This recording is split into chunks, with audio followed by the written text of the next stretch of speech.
नमस्कार छात्रों, आप सभी का इस चैनल पे हार्दिक स्वागत है। मैं हूं गंगाधर हंडे और आज हम इस वीडियो के माध्यम से सेतु अभ्यासक्रम के अंतर्गत कक्षा 9वीं विषय हिंदी के 42वें दिन का अध्ययन करने वाले हैं।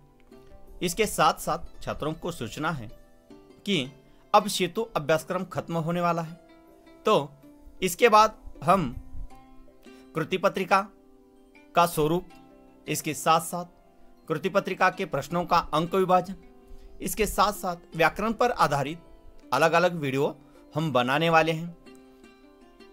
इसीलिए आप इस चैनल से जुड़े रहिए। तो आज के लिए क्षेत्र है लेखन एवं भाषण। अपेक्षित जो कौशल्य है वह इस प्रकार है। छात्र मुहावरों का अपने लेखन तथा बोलचाल में प्रभावपूर्ण प्रयोग करेंगे। आज के लिए संकल्पना है व्याकरण मुहावरे। इसमें आओ पता करें। तो अध्यापक छात्रों से कहेंगे कि मुहावरे के प्रयोग से भाषा में सजीवता और प्रवाहमयता आ जाती है। भाषा की समृद्धि और विकास हेतु मुहावरों का प्रयोग उपयोगी होता है। मुहावरा संक्षिप्त होता है, परंतु इस संक्षिप्त रूप में ही किसी बड़े विचार या भाव को प्रकट करता है। तो मुहावरे के लिए हम कहते हैं कि गागर में सागर भरने का कार्य मुहावरा करता है। उदाहरण के तौर पे हम देखेंगे कि आग बबूला होना। उदाहरण के तौर पर हम देखेंगे कि आग बबूला होना, तो इसका अर्थ है अत्यधिक क्रोधित होना। तो इसका वाक्य में प्रयोग इस प्रकार होगा कि मना करने पर भी राजू नहीं माना तो पिताजी उस पर आग बबूला हो उठे। कई बार छात्र उदाहरण लिखते वक्त मुहावरों का वाक्य में प्रयोग करते वक्त छात्र इस प्रकार गलती करते हैं कि आग बबूला हो उठे, तो इसी जगह अत्यधिक क्रोधित हो उठे ऐसा लिखते हैं। तो वाक्य में प्रयोग करते वक्त मुहावरे का अर्थ नहीं बल्कि मुहावरा लिखना चाहिए। इसके बाद आओ सक्षम बने। तो अध्यापक छात्रों से आंखों से संबंधित मुहावरों की निम्नलिखित सूची पर विचार करने के लिए कहेंगे। तो यहाँ 5 मुहावरे जो कि आंखों के संबंधित है। तो इसमें पहला जो है वह आंख दिखाना। तो इसका अर्थ है डांटना धमकाना। आंख दिखाना, इसका अर्थ है डांटना धमकाना। दूसरा मुहावरा है आंखों से ओझल होना। तो इसका अर्थ है गायब होना।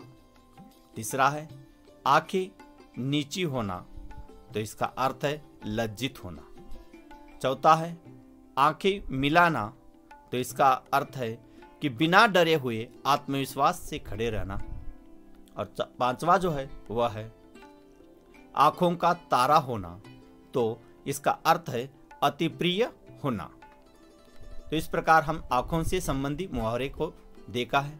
अध्यापक छात्रों को शरीर के विभिन्न अंगों से संबंधित मुहावरे की अर्थ से सूची बनाने के लिए कहेंगे। तो छात्रों को यह कार्य करना है। इसके बाद आओ अभ्यास करें। तो निम्नलिखित मुहावरों का अर्थ लिखकर वाक्य में प्रयोग कीजिए। सिर्फ ऊपर हमने सिर्फ अर्थ देखा, तो यहाँ अर्थ लिखकर उसका वाक्य में प्रयोग करना है।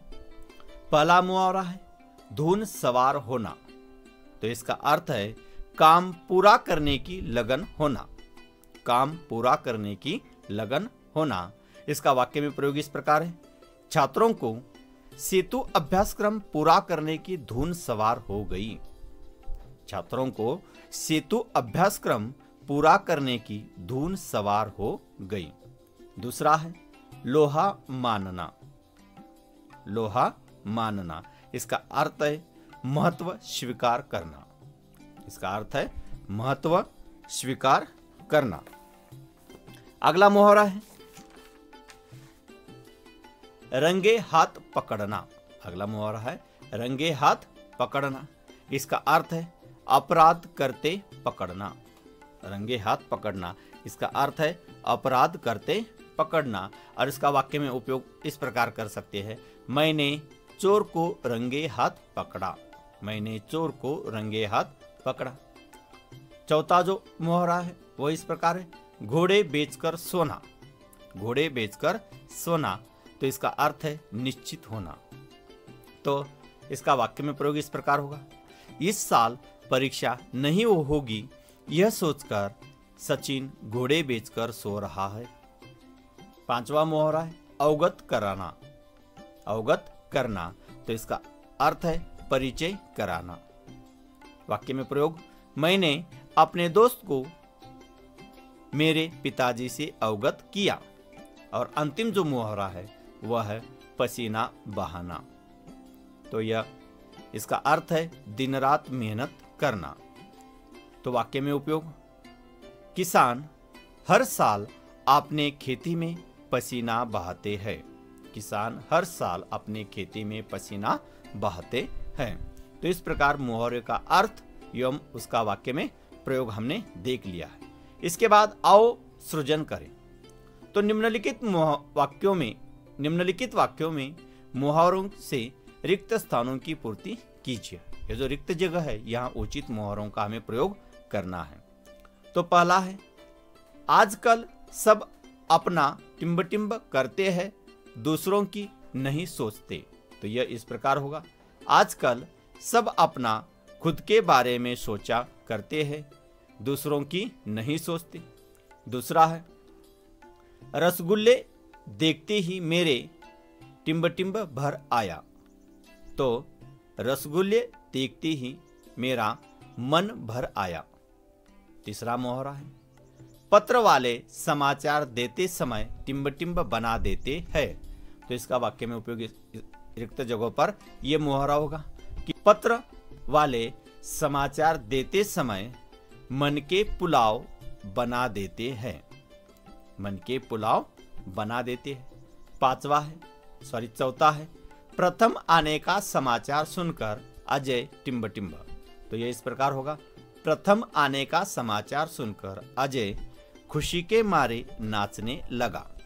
और 5वां जो है वह इस प्रकार है, राणा प्रताप का घोड़ा चेतक टिम्ब टिम्ब हुआ निकल गया। तो इस प्रकार होगा, राणा प्रताप का घोड़ा चेतक आंधी की तरह आंखों के सामने से हुआ निकल गया। तो इस प्रकार आज के लिए पूरक साहित्य है, कक्षा 8वीं हिंदी सुलभ भारती पाठ्य पुस्तक। तो इस प्रकार आज हमने कक्षा 9वीं विषय हिंदी के 42वें दिन का अध्ययन किया है। ऐसे अलग अलग वीडियो देखने के लिए चैनल से जुड़े रहिए। धन्यवाद।